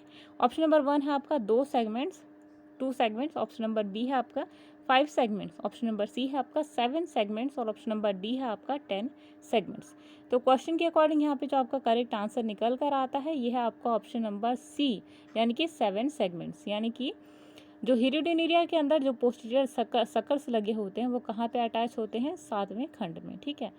तो हिरुडिनेरिया का जो पोस्टीरियर सकर है उसे आप हिंदी में क्या कहते हैं, पक्ष चूषक, जो कि 22वें से लेके 23वें खंड तक कुल 7 खंडों द्वारा निर्मित होता है, यानी कि 7 सेगमेंट्स के द्वारा ये बना हुआ होता है। कौन से सेगमेंट में प्रेजेंट होता है, तो 22वें खंड में प्रेजेंट होता है, 22वें से लेके 23वें, यानी कि 22वें से लेके 33वें तक ये टोटल सेगमेंट्स कवर करता है। कितने कवर करता है, 7, ठीक है। अब देखिए, प्रत्येक छल्ले की सतह पर छोटे छोटे सेंसरी पैपिले प्रेजेंट होते हैं, और जिन्हें वलयस्क ग्राही यानी कि एनुलर रिसेप्टर भी कहा जाता है। Very important question for your TGT PGT examination, यहाँ पर भी आपको एस्टेरिक मार्क करना है। अगला क्वेश्चन देखिए, suckers of leech are located at what, यानी कि जोंक में जो चूषक पाए जाते हैं वो किस प्रकार के होते हैं, ठीक है, और कहाँ प्रेजेंट होते हैं आपको बताना है। तो सबसे पहला आपका ऑप्शन है एंटीरियर एंड ऑफ बॉडी, यानी कि शरीर के अग्र सिरे पर। ऑप्शन नंबर बी है आपका पोस्टीरियर एंड ऑफ बॉडी, यानी कि शरीर के पश्चिम सिरे पर। ऑप्शन नंबर सी है आपका ऑल ओवर द बॉडी, यानी कि पूरे शरीर पर। ऑप्शन नंबर डी है आपका anterior and posterior end of body, यानी कि शरीर के अग्र व पश्चिम सिरे पर, ठीक। तो यहाँ पे क्वेश्चन के अकॉर्डिंग जो आपका करेक्ट आंसर निकल कर आता है, ये है आपका ऑप्शन नंबर डी, यानी कि जो हिरुडिनेरिया है, जो एनिलिडा संघ को बिलोंग करता है, यानी कि एनिलिडा संघ का एक जंतु है। ये बेसिकली एक सैंगिवोर है, इसका मतलब कि रुधिराधारी, और जोंक जब रक्त चूसता है तो उसके अंदर से, उसके सलाइवरी ग्लैंड से हिरुडिन नाम का एक एंटीकोगुलेटिंग एजेंट निकलता है, जो कि होस्ट की बॉडी पे रक्त का थक्का जमने से रोकता है। और इसके कारण क्या होता है कि कंटिन्यूअस ब्लड की जो सप्लाई है वो जोंक की प्रोबॉसिस के थ्रू उसके माउथ में होती रहती है, ठीक है। और दोनों सिरे पर इसके चूषक लगे होते हैं, सगर्स लगे होते हैं, जो इनकी बॉडी को अटैच करके रखते हैं उनके होस्ट से, ठीक है। जोंक या लीच के अंदर जो एक्सक्रीटरी ऑर्गन है वो क्या होता है, नेफ्रिडिया। इसे हमेशा याद रखिएगा, यहीं से क्वेश्चन डायरेक्टली आपके टीजीटी के एग्जाम्स में आते हैं। आपसे ये पूछा जा सकता है कि द एक्सक्रीटरी और name the excretory organ of leches, तब आपको याद रखना है। आपको ऑप्शन में दे दिया जा सकता है फ्लेम सेल्स, नेफ्रीडिया, ठीक है, ऐसे कर करके। तो आपको याद रखना है nephridia is the excretory organ of what, of leeches, ठीक है। अगला क्वेश्चन देखिए, अगला क्वेश्चन है how many chambers are found in the crop of leech, यानी कि जोंक के क्रॉप में कितने प्रकोष्ठ पाए जाते हैं। तो चारों ऑप्शन आप सभी की स्क्रीन पे। सबसे पहला ऑप्शन है 8, ऑप्शन नंबर बी है 9, ऑप्शन नंबर सी है आपका 10 और ऑप्शन नंबर डी है आपका 6। तो क्वेश्चन के अकॉर्डिंग जो आपका करेक्ट आंसर निकल कर आता है ये है आपका ऑप्शन नंबर सी यानी कि 10।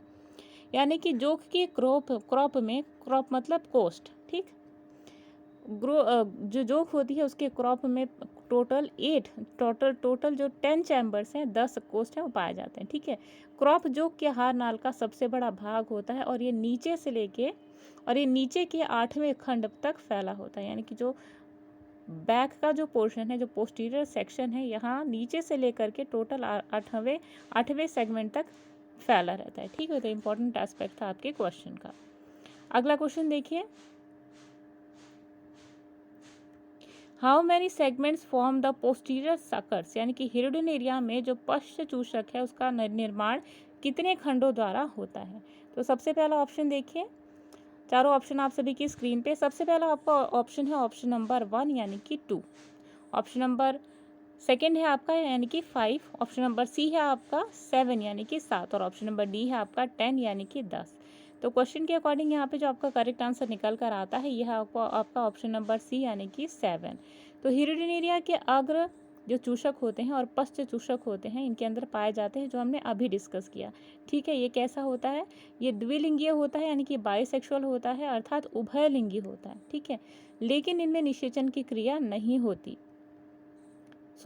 इनमें निषेचन की क्रिया जो होती है यानी कि बाइलिंगुअल तो है ही, थोड़ा सा मिस्टेक हो गया था, ठीक है। बाइलिंगुअल नहीं, बाइसेक्सुअल, ठीक है। बाइसेक्सुअल तो है ही, लेकिन इनके अंदर जो फर्टिलाइजेशन का प्रोसेस है वो नहीं होता। ये नहीं कि यहाँ पे टेस्टिस और यहाँ पे ओवरी है तो दोनों का फर्टिलाइजेशन हो गया, नहीं होता, ठीक है। अब देखिए, हिरुडिन एरिया की जो अग्र चूषक होते हैं यानी कि जो एंटीरियर सकर्स होते हैं ये 3 खंडों के द्वारा बने हुए होते हैं और इनके जो पोस्टीरियर सकर्स होते हैं यानी कि पश्च चूषक ये 27 से लेके 33वें भाग तक फैले होते हैं। इसका मतलब कि पश्च चूषक 7 खंडों से बना हुआ होता है, ठीक है। तो इम्पॉर्टेंट पार्ट है जो आपको ध्यान रखना है। तो क्वेश्चन के according your correct answer is option number C. अब यहाँ पे हमारा जूलॉजी का सेक्शन ख़त्म होता है। अब हम अपने बॉटनी के सेक्शन पे आते हैं। उम्मीद है कि बॉटनी का सेक्शन जूलॉजी का सेक्शन आपने काफ़ी अच्छे तरीके से एंजॉय किया होगा और सीखा होगा उससे कई सारे कॉन्सेप्ट को, ठीक है। तो देखिए, आज का जो सबसे पहला प्रश्न है आपके बॉटनी सेक्शन का, सबसे पहला प्रश्न है, blue green algae are classified into what. जो ब्लू ग्रीन एल्गी है जिसे आप साइनोबैक्टीरिया के नाम से जानते हैं, ठीक है। तो आंसर तो आपको पता ही चल गया होगा। ब्लू ग्रीन एल्गी को आप किस और नाम से जानते हैं आपको बताना है। तो 4 ऑप्शन देखिए। सबसे पहला ऑप्शन है आपका रोडोफाइटा, ऑप्शन नंबर बी है आपका साइनोफाइटा, ऑप्शन नंबर सी है आपका क्राइसोफाइटा और ऑप्शन नंबर डी है आपका फियोफाइटा। तो क्वेश्चन के according your correct answer is option number B. अब देखिए, रोडोफाइटा मीन्स होता है रेड एल्गी जिसके अंदर हीमोसाइनिन केमिकल जो है वो पाया जाता है। साइनोफाइसी के अंदर पाया जाता है हीमोसाइनिन। क्राइसोफाइटा जो कि लोवेस्ट टेम्परेचर पे भी एग्जिस्ट करते हैं और फियोफाइटा के अंदर पाया जाता है fucoxanthin, that pigment is responsible for its brown colour, ठीक है। अब एक्स्ट्रा फैक्ट के रूप में आपको ध्यान रखना है कि हरी नीली शैवाल यानी कि जो ब्लू ग्रीन एल्गी होते हैं इनको साइनोफाइटा के अंतर्गत इनको क्लासिफाई किया जाता है और इनमें प्रकाश संश्लेषण के स्थान पर क्रोमैटोफोर्स प्रेजेंट होते हैं, ठीक है। अब इनमें पाए जाने वाला जो मेन पिगमेंट होता है वो होता है C-फाइकोसाइनिन, ठीक है। और इनमें क्लोरोफिल ए के साथ साथ में बी, एक सेकेंड, इनमें क्लोरोफिल ए के साथ में बी, बीटा कैरोटीन और C-फाइकोएरिथ्रिन भी पाया जाता है। तो इम्पॉर्टेंट केमिकल्स है, इम्पॉर्टेंट पिगमेंट्स है। सबसे पहला क्या, क्लोरोफिल ए, फिर बीटा कैरोटीन और फिर C-फाइकोएरिथ्रिन जो है पिगमेंट्स पाए जाते हैं, ठीक है। किसमें, साइनोफाइसी में। अगला question, amoeboid non flagellated gametes of algae are called, यानी कि अमीबॉइड नॉन फ्लैजिलेटेड जो गैमेट्स होते हैं एल्गी के अंदर उन्हें क्या कहा जाता है, ठीक है। ऑप्शन नंबर 1 है आपका एप्लानोगैमेट्स, ऑप्शन नंबर बी है आपका जूगैमेट्स, ऑप्शन नंबर सी है आपका ऑसिलेटोरिया और ऑप्शन नंबर डी है आपका कैरा। तो क्वेश्चन के अकॉर्डिंग जो करेक्ट आंसर आपका निकल कर आता है यह आपका ऑप्शन नंबर ए, जिसे आप क्या कहेंगे, एप्लानोगैमेट्स, ठीक है। तो शैवाल यानी कि जो एल्गी हैं इनमें अमीबॉइड नॉन फ्लैजिलेटेड युग्मक यानी कि गैमेट्स पाए जाते हैं, ठीक है, जिन्हें आप एप्लानोगैमेट्स के नाम से भी जानते हैं। तो बीजाणु यूलोथ्रिक्स और क्लेमाइडोमोनास और स्पाइरोकाइरा आदि में ये सारे एप्लानोस्पोर्स देखे जाते हैं। ठीक है, एप्लानोस्पोर्स क्या होते हैं?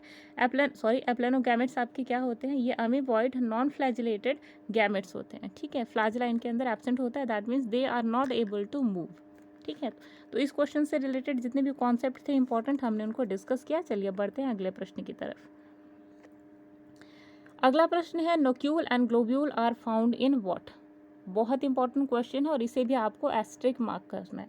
ठीक है, ऑलरेडी ये क्वेश्चन आपके पीजीटी बॉटनी 2002 में आ चुका है, तो पूरी उम्मीद बनती है कि आपको या तो आपको टीजीटी में दिखाई दे, आपको पीजीटी में। ठीक है, तो क्वेश्चन आपसे पूछ रहा है कि नोक्यूल और ग्लोब्यूल जो होते हैं ये आपके कहाँ पाए जाते हैं? तो चार ऑप्शन आप सभी की स्क्रीन पे। सबसे पहला ऑप्शन है ऑप्शन नंबर ए यानी कि फ्यूकस, ऑप्शन नंबर बी है आपका ओडोगोनियम, ऑप्शन नंबर सी है आपका ऑसिलेटोरियो और ऑप्शन नंबर डी है आपका कैरा। तो क्वेश्चन के अकॉर्डिंग जो आपका करेक्ट आंसर यहाँ पे निकल कर आता है ये है ऑप्शन नंबर डी यानी कि कैरा। तो कैरा के अंदर जो सेक्सुअल रिप्रोडक्शन है काफ़ी डेवलप्ड वे में होती है। ठीक है, और यहाँ पे ऊगैमस टाइप की जो है एडवांस्ड ऊगैमस टाइप की जो है सेक्सुअल रिप्रोडक्शन वो देखी जाती है। ऊगैमस मतलब ऊगैमस को हिंदी में कहा जाता है, देखिए इसको आप हिंदी में कैसे बोलेंगे कि कैरा में जो लिंगी जनन है वो विकसित अंड युग्मक टाइप प्रकार का पाया जाता है। ठीक है, इसमें जो मेल गैमेट होता है, इनके मेल सेक्स ऑर्गन जो होता है इसमें उसे ग्लोब्यूल के नाम से जाना जाता है और फीमेल सेक्स ऑर्गन को नोक्यूल के नाम से जाना जाता है। ठीक है, अच्छा, ये जो ग्लोब्यूल्स और न्यूक्यूल्स होते हैं इन्हें आप विदाउट गॉगल विदाउट माइक्रोस्कोप देख सकते हैं, यानी कि नेकेड आई से देख सकते हैं। ठीक है, कैरा को आप वाटर वीड भी कहते हैं, कई लोग इसको मैराइन वीड के नाम से भी जानते हैं। और छोटे छोटे इस प्रकार के छोटे छोटे हेयर्स लाइक स्ट्रक्चर पाए जाते हैं पानी के अंदर, आपने इसे बहुत बार तैरते हुए देखा होगा। ठीक है, अगला प्रश्न देखिए, विच of the following is not associated with Oscillatoria, यानी कि निम्न में से कौन सा ऐसा है जो कि ऑसिलेटोरिया के साथ में संबंधित नहीं है? पहला ऑप्शन देखिए, ऑप्शन नंबर 1 है unbranched plant body, option number B है आपका हॉर्मोगोनिया, ऑप्शन नंबर सी है आपका जूस्पोर्स और ऑप्शन नंबर डी है आपका सेपरेशन डिस्क। तो क्वेश्चन के अकॉर्डिंग यहाँ पे जो आपका करेक्ट आंसर निकल कर आता है ये है आपका ऑप्शन नंबर सी यानी कि जूस्पोर्स। ठीक है, तो देखिए ऑसिलेटोरिया का जो पौधा होता है ये अनब्रांच्ड होता है और इसमें वर्धी जनन यानी कि वेजिटेटिव रिप्रोडक्शन जो है वो देखी जाती है। ठीक है, और सेपरेशन डिस्क की हेल्प से हॉर्मोगोनिया जो है ये क्या करता है, प्रोपेगेट करता है और इनमें जूस्पोर्स जो होते हैं वो एब्सेंट होते हैं। ठीक है, जूस्पोर्स कैसे होते हैं, मोटाइल, और इनमें एब्सेंट होते हैं। ठीक है, जूस्पोर्स जिन्हें चल बीजाणु के नाम से भी जाना जाता है ये क्लेमाइडोमोनास में पाया जाता है। ठीक, तो इस क्वेश्चन से रिलेटेड जितने भी इंपॉर्टेंट कॉन्सेप्ट हमने डिस्कस किया। अब बढ़ते हैं अगले प्रश्न की तरफ। अगला प्रश्न है आपका क्लेमाइडोमोनास शोज, ये भी बहुत इंपॉर्टेंट क्वेश्चन है, आपके टीजीटी में आने की बहुत ही ज़्यादा संभावनाएं बनती हैं, इसलिए आपको इसको एस्ट्रिक मार्क करना है। ठीक, देखिए तो यहाँ पे आपसे प्रश्न पूछ रहा है कि जो क्लेमाइडोमोनास होता है इसके अंदर किस टाइप की जो रिप्रोडक्शन है वो पाई जाती है। ठीक है, किस टाइप की सेक्सुअल रिप्रोडक्शन पाई जाती है, क्योंकि यहाँ पे जो आप ऑप्शन देख रहे हैं ना, this all 3 types of sexual reproduction. तो चारों ऑप्शन देखिए, पहला ऑप्शन है आपका आइसोगैमस। ठीक है, आइसोगैमस, और दूसरा है आपका एनआइसोगैमस, ऑप्शन नंबर सी है आपका ऊगैमस और ऑप्शन नंबर डी है आपका ऑल ऑफ द एबव। ठीक है, इसको आप आइसोगैमी, एनाइसोगैमी और ऊगैमी की तरह भी पढ़ सकते हैं। तो ये क्या शो करता है क्लेमाइडोमोनास, ये आपको बताना है। ठीक है, तो देखिए काफ़ी क्योंकि अभी ये इंपॉर्टेंट क्वेश्चन है तो इससे रिलेटेड जो इंपॉर्टेंट कॉन्सेप्ट है ये भी आपको जानना बेहद ही ज़रूरी है। तो देखिए गैमेट्स जिन्हें युग्मक कहा जाता है, तो गैमेट्स जो होते हैं, अगर आपको ये तो पता है कि मेल और फीमेल गैमेट्स जो होते हैं अधिकतर यानी कि मैक्सिमम टाइम्स पे एक दूसरे से बहुत ही अलग होते हैं, फिजियोलॉजिकली भी और मॉर्फोलॉजिकली भी। ठीक है, तो इसी प्रकार जो होते हैं इन तीनों को डिवाइड किया गया है, सेक्सुअल रिप्रोडक्शन को डिवाइड किया गया है 3 पार्ट्स में। ठीक है, कैसे, एक बार थोड़ा सा कॉन्सेप्ट जान लीजिए, उसके बाद हम इन तीनों के ऊपर काफ़ी डिटेल में चर्चा करेंगे। ठीक है, जानना क्या है कि ये जो तीनों प्रकार के होते हैं ये सब सेक्सुअल रिप्रोडक्शन के पार्ट है, यानी कि लिंगी जनन के पार्ट है। ठीक है, समयुग्मक यानी कि आइसोगैमस, ठीक है, विषम युग्मक यानी कि एनाइसोगैमस, और अंड युग्मक यानी कि ओगैमस टाइप इन्हें कहा जाता है। ठीक है, तो क्लेमाइडोमोनास डेब्रियानम में समयुग्मक, क्लेमाइडोमोनास ब्राउनी में विषम युग्मक और क्लेमाइडोमोनास कॉक्सीफेरी के अंदर अंड युग्मक प्रकार का जो है सेक्सुअल रिप्रोडक्शन वो देखा जाता है। ठीक है, इतना आपने जाना। अब अब देखिए आइसोगैमस क्या होता है, कई बार हम इसको रिपीट कर चुके हैं ऑलरेडी। जब हम एल्गी का चैप्टर पढ़ रहे थे, फंजाई का चैप्टर पढ़ रहे थे, तो we have already discussed about details, ठीक है, we have already discussed about it in details. अब इन चीज़ों को दोबारा रिपीट करने का औचित्य क्या है कि अगर ऐसे स्टूडेंट जिन्होंने इन चीज़ों को दोबारा नहीं सुना है, तो एक उनके लिए एक थोड़ा सा रिविज़न हो जाएगा। क्योंकि अगर आपने बहुत पहले पढ़ा, अगर आप भूल गए, तो एक आपको रिवीजन या फिर आप इसको रिकॉग्नाइज कर पाएंगे छोटे छोटे कॉन्सेप्ट के जरिए, ठीक है। तो कॉन्सेप्ट क्या है इसके पीछे, आइसोगैमस में देखिए क्या होता है, जब एल्गीज के अंदर जो गैमेट्स होते हैं वो एक्सटर्नल मॉर्फोलॉजी में एक दूसरे के समान होते हैं, यानी कि साइज भी सेम होता है और स्ट्रक्चर भी सेम होता है, ठीक है। तो ये आपका कहलाता है आइसोगैमस, ठीक। एनाइसोगैमस मतलब कि जब शैवालों यानी कि एल्गी के अंदर यहाँ पर जो बाहर की आकृति होती है वो तो समान होती है, लेकिन अंदर कार्य, व्यवहार और परिमाप दोनों एकदम अलग होता है। यानी कि जो साइजेस होते हैं मेल और फीमेल गैमेट के बाहर से, यानी कि स्ट्रक्चर में तो सेम होते हैं, ठीक है, लेकिन उनका जो फंक्शन होता है वो बिल्कुल अलग होता है, ठीक है, साइज बिल्कुल अलग होता है। तो ये आपका कहलाता है एनाइसोगैमस, यानी कि या तो फीमेल बड़ी होगी या तो मेल बड़ा होगा, ठीक है। अगला देखिए, थर्ड है आपका oogamous टाइप। तो इसमें क्या होता है, इसमें जो नर युग्मक होता है वो छोटा होता है, यानी कि जो मेल गैमेट होता है वो छोटा होता है, और द्विकशाभिकीय यानी कि बाईफ्लैजिलेट होता है। यहाँ पे मेल होता है बाईफ्लैजिलेटेड और छोटा, और फीमेल क्या होती है, लार्जर इन साइज होती है, नॉन मोटाइल यानी कि नॉन फ्लैजिलेटेड होती है, और निष्क्रिय भी होती है। यहाँ पे देखिए मेल जो है वो एक्टिव होता है, यानी कि वो खुद आकर के जो एग है उसके साथ में फॉर्मेशन करता है मिल करके जाइगोट की, ठीक है। जाइगोट कैसा होता है, डिप्लॉयड, ठीक। अगला क्वेश्चन देखिए, अगला क्वेश्चन है कार्पोस्पोर्स ऑफ बैट्रेकोस्पर्मम आर, यानी कि बैट्रेकोस्पर्मम में जो कार्पोस्पोर्स होते हैं वो कैसे होते हैं। तो चारों ऑप्शन आप सभी की स्क्रीन पे। सबसे पहला ऑप्शन है आपका नेकेड एंड नॉन मोटाइल यानी कि नग्न और स्थूलीय। ऑप्शन नंबर बी है आपका नेकेड एंड मोटाइल यानी कि नग्न तथा गतिमान। ऑप्शन नंबर सी है आपका कवर्ड एंड नॉन मोटाइल यानी कि ढके हुए तथा अचल, और ऑप्शन नंबर डी है आपका कवर्ड एंड मोटाइल यानी कि ढके हुए तथा गतिमान। तो क्वेश्चन के अकॉर्डिंग जो आपका करेक्ट आंसर निकल कर आता है ये है आपका ऑप्शन नंबर ए यानी कि नेकेड और नॉन मोटाइल, ठीक है। अब देखिए यहाँ पर जो बैट्रेकोस्पर्मम है, ठीक है, वो किसके अंतर्गत आता है, रेड एल्गी यानी कि रोडोफाइसी के, ठीक है। कहाँ पे प्रेजेंट होता है, तो जो फ्रेश वाटर बॉडीज होती हैं उनकी बिल्कुल तले के अंदर जो बेस होता है वहाँ पे अटैच्ड होते हैं, और इन्हें नॉर्मल भाषा में फ्रॉग स्पॉन शैवाल के नाम से जाना जाता है। क्या नाम से आप जानेंगे इसको, फ्रॉग स्पॉन एल्गी, ठीक। नेक्स्ट देखिए, कार्पोस्पोर्स जो होते हैं वो रेड एल्गी में एसेक्सुअल रिप्रोडक्शन के लिए रिस्पॉन्सिबल होते हैं, और एसेक्सुअल मतलब अलैंगिक जनन के लिए उत्तरदायी होते हैं, और इनमें एक एप्लानोस्पोर होता है जो कि नग्न और अचलशील यानी कि नेकेड और नॉन मोटाइल होता है। तो क्वेश्चन के according your answer should be option number A, ठीक। अगला क्वेश्चन देखिए, अगला क्वेश्चन है आपका oil is the reserve food in, यानी कि ऑयल एक संचित भोज्य पदार्थ के रूप में किसके अंदर उपस्थित होता है। ऑप्शन नंबर 1 देखिए क्लेमाइडोमोनास, ऑप्शन नंबर बी है आपका ओइडोगोनियम, ऑप्शन नंबर सी है आपका बुचेरिया, और ऑप्शन नंबर डी है आपका कैरा। तो क्वेश्चन के अकॉर्डिंग यहाँ पे जो आपका करेक्ट आंसर निकल कर आता है ये है आपका ऑप्शन नंबर सी यानी कि बुचेरिया, यानी कि ऑयल के रूप में, ऑयल ड्रॉपलेट्स के रूप में जो रिजर्व फूड के रूप में प्रेजेंट होता है वो होता है बुचेरिया, ठीक है। वुचेरिया देखिए ज़ेंथोफाइसी कुल का एक सदस्य होता है, और वुचेरिया एकमात्र सिनेसिटिक जो होता है सिनोसिटिक शैवाल होता है, ठीक है। और इसमें तेल की बूंदें यानी कि ऑयल ड्रॉपलेट्स के फॉर्म में जो भोज्य पदार्थ है यानी कि जो रिजर्व फूड मटेरियल है वो प्रेजेंट होता है, ठीक है। इनमें ज़ेंथोफिल तथा कैरोटीन नामक वर्णक भी पाया जाता है, वर्णक मतलब पिगमेंट, ठीक है। इनमें ज़ेंथोफिल और कैरोटीन जो होते हैं वो एज अ पिगमेंट प्रेजेंट होते हैं, और कैरा यहाँ पे कैरा और क्लेमाइडोमोनास, ठीक है। इन दोनों में स्टार्च जो होता है वो संचित होता है, यानी कि रिजर्व फूड के रूप में यहाँ पे स्टार्च प्रेजेंट होता है, जबकि बुचेरिया के अंदर क्या प्रेजेंट होता है, ऑयल ड्रॉपलेट्स, ठीक है। तो ये माइन्यूट डिफरेंसेस है जिन्हें आपको याद रखना है। Very important question for your TGT PGT examination. हो सकता है ऐसे क्वेश्चन आप अपने एलटी ग्रेड में भी देखें, ठीक है। अगला प्रश्न देखिए, अगला प्रश्न है which one of the following algae has diploid sex organs, यानी कि इनमें से कौन से शैवाल में द्विगुणित यौनांग होते हैं। पहला ऑप्शन है देखिए, चारों ऑप्शन आप सभी की स्क्रीन पे। ऑप्शन नंबर 1 है जिग्नेमा, ऑप्शन नंबर बी है सॉर्गेसम, ऑप्शन नंबर सी है आपका ओडोगोनियम और ऑप्शन नंबर डी है आपका पॉलीसिफोनिया। तो क्वेश्चन के अकॉर्डिंग यहाँ पे जो आपका करेक्ट आंसर निकल कर आता है ये है आपका ऑप्शन नंबर बी यानी कि सॉर्गेसम। ठीक, अब देखिए सॉर्गेसम क्या है, एक समुद्री शैवाल है यानी कि मराइन एल्गी है जिसे गल्फ वीड के नाम से भी जाना जाता है और ये प्रायः गर्म समुद्र में व्यवस्थित होता है। ये क्या होता है, डिप्लॉयड फेज में पाया जाता है तथा इसमें जननांग यानी कि जो सेक्स ऑर्गन्स होते हैं वो भी डिप्लॉयड होते हैं, वेरी रेयर।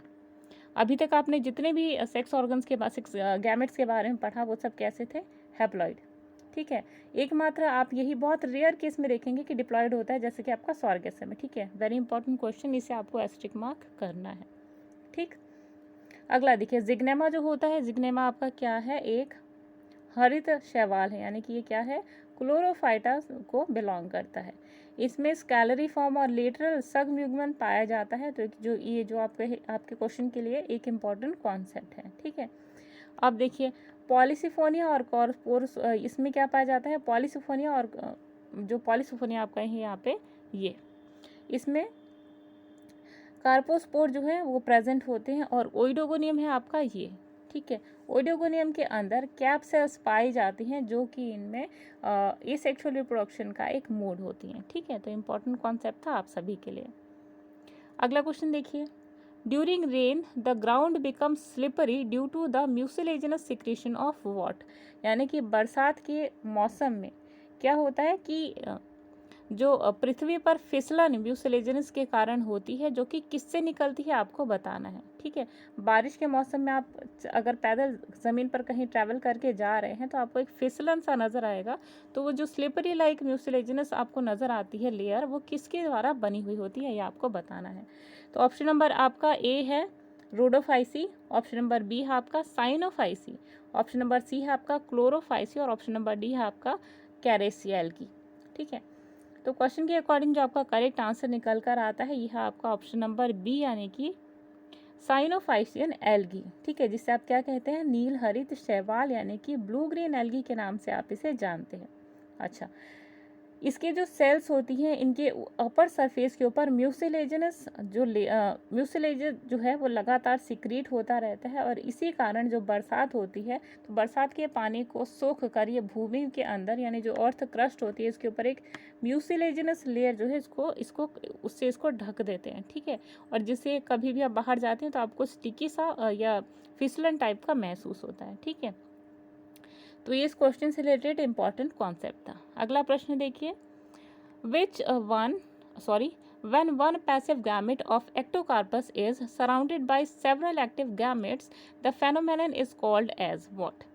यानी कि जब एक एक्टोकार्पस का एक अक्रिय युग्मक अनेक क्रियाशील युग्मकों से घिरा जाता है तो इस प्रक्रिया को क्या कहते हैं आपको बताना है। तो चारों ऑप्शन देखिए, सबसे पहला आपका ऑप्शन है एग्रेशन, ऑप्शन नंबर बी है आपका clamp formation, option number C है आपका ऑप्शन नंबर बी है आपका clump formation, option number C है आपका clamp formation, option number D है आपका कॉलोनाइजेशन। तो क्वेश्चन के अकॉर्डिंग यहाँ पे जो आपका करेक्ट आंसर निकल कर आता है that is your option number B यानी कि क्लम्प फॉर्मेशन। ठीक, अब देखिए जब एक्टोकार्पस ये एक अक्रिय युग्मक जो है, यहाँ कई क्रियाशील युग्मक एक दूसरे से घिर जाते हैं, यानी कि एक जो होता है गैमेट वो क्या होता है, स्टेशनरी स्टेज में रहता है, यानी कि एक जगह प्रेजेंट होता है, जबकि इसको सराउंड करने के लिए इसको पूरे तरीके से ढकने के लिए कई सारे एक्टिव गैमेट्स जो होते हैं इसे घेर लेते हैं। तो ये आपका क्या कहलाता है, क्लम्प फॉर्मेशन। ठीक है, ये अवस्था आपकी क्या कहलाती है, क्लम्प फॉर्मेशन। बहुत ज़्यादा इंपॉर्टेंट है आपके टीजीटी एग्जाम्स के लिए, पीजीटी के लिए नहीं, टीजीटी के लिए। ठीक है, अगला क्वेश्चन देखिए, अगला क्वेश्चन है नैनेड्रिया आर फाउंड इन व्हाट, यानी कि नैनेड्रिया जो है वो कहाँ पाया जाता है ये आपको बताना है। ऑप्शन नंबर 1 है आपका क्लाडोफोरा, ऑप्शन नंबर बी है आपका ओइडोगोनियम, ऑप्शन नंबर सी है आपका कैरा और ऑप्शन नंबर डी है आपका एक्टोकार्पस। तो क्वेश्चन के अकॉर्डिंग जो करेक्ट आंसर आपका निकल कर आता है यह आपका ऑप्शन नंबर बी यानी कि ओडोगोनियम।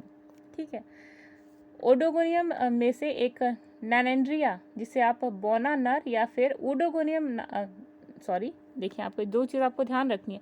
ये जो आप देख रहे हैं यहाँ पे नैनेड्रिया, ठीक है, ये क्या है आपका एक गैमेट है। ठीक है। इसे बौना नर भी कहा जाता है, यानी कि बौना नर मतलब क्या होता है कि ड्वार्फ मेल के नाम से भी इसे जाना जाता है, किसे, नैनेंड्रिया को, ठीक है। तो एक ये किससे एसोसिएटेड है, किससे संबंधित है, तो ओइडोगोनियम नामक जो शैवाल होता है, यानी कि ओइडोगोनियम नामक जो एल्गी होता है, उसमें एक विशेष प्रकार के एंड्रोस्पोर का विकास एक छोटे से नर तंतु से होता है और इसे ही एपिफाइटिक मादा तंतु पर विकसित होता है, ठीक है। ये जो आप देख रहे हैं यहाँ पे नैनेंड्रिया, ये कहाँ पे विकसित होता है, ये विकसित होता है एपिफाइटिक मादा तंतु के ऊपर, ठीक है, यानी कि ये फीमेल है और फीमेल के ऊपर ये ऐसे ऐसे प्रेजेंट होता है नैनेंड्रिया, ठीक है, किसके अंदर, ओडोगोनियम के अंदर। तो क्वेश्चन के according your correct answer should be option number B, यानी कि ओडोगोनियम। अगला प्रश्न देखिए। अगला प्रश्न है sex organs and motile reproductive bodies are absent in what, यानी कि जननांग एवं चल जननांग शरीर अनुपस्थित होते हैं। तो चारों ऑप्शन देखिए। सबसे पहला आपका ऑप्शन है क्लोरोफाइसी, ऑप्शन नंबर बी है आपका कैरोफाइसी, ऑप्शन नंबर सी है आपका सियानोफाइसी और ऑप्शन नंबर डी है आपका फाइकोफाइसी, ठीक है, फियोफाइसी। अब देखिए क्वेश्चन के अकॉर्डिंग जो आपका करेक्ट आंसर है ये है आपका ऑप्शन नंबर सी, यानी कि साइनोफाइसी, ठीक। साइनोफाइसी यानी कि ब्लू ग्रीन एल्गी, तो एक किसका मेंबर होता है, ये मेंबर होता है मोटाइल सेक्स ऑर्गन, ये उस ग्रुप का मेंबर होता है जिनमें की जो मोटाइल सेक्स ऑर्गन्स होते हैं वो एब्सेंट होते हैं, ठीक है, और तथा जितने भी इसमें एल्गी होते हैं, ठीक है, उन सभी में ये अनुपस्थित होते हैं, ठीक है, यानी कि ग्रुप को ये बिलोंग करता है जिनमें मोटाइल सेक्स ऑर्गन्स जो होते हैं वो एब्सेंट होते हैं, ठीक है। अब देखिए साइनोफाइसी फोटोसिंथेटिक माइक्रो ऑर्गेनिज्म का एक ग्रुप होता है और इसके अंतर्गत साइनोबैक्टीरिया व ब्लू ग्रीन एल्गी दोनों ही आते हैं, ठीक। तो इम्पॉर्टेंट कॉन्सेप्ट था आप सभी के जानने के लिए। अगला प्रश्न देखिए। अगला प्रश्न है in which of the following plants archegonium is absent, यानी कि इनमें से किस पादपों में स्त्री घानी अनुपस्थित होती है, आपको बताना है। तो चारों ऑप्शन आप सभी की स्क्रीन पे। सबसे पहला आपका ऑप्शन है स्पाइरोगाइरा, ऑप्शन नंबर 2 है आपका फ्यूनेरिया, ऑप्शन नंबर सी है आपका टेरिस और ऑप्शन नंबर डी है आपका साइकस।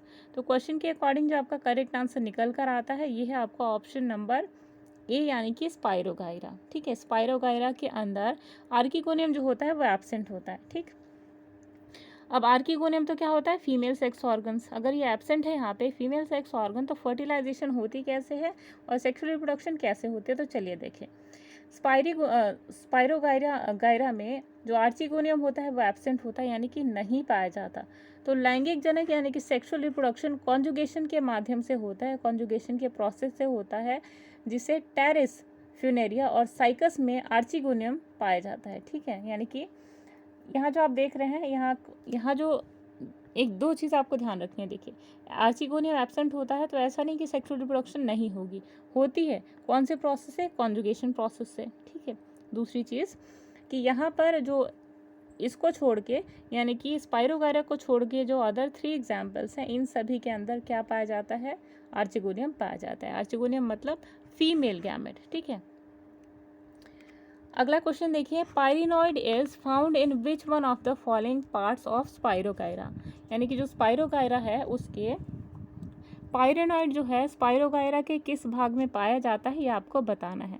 तो चारों ऑप्शन आप सभी की स्क्रीन पे। सबसे पहला आपका ऑप्शन है साइटोप्लाज्म यानी कि कोशिका द्रव्य, ऑप्शन नंबर बी है आपका सेल वॉल यानी कि कोशिका भित्ति, ऑप्शन नंबर सी है आपका क्लोरोप्लास्ट यानी कि हरित लवक और ऑप्शन नंबर डी है आपका नाभिक यानी कि न्यूक्लियस।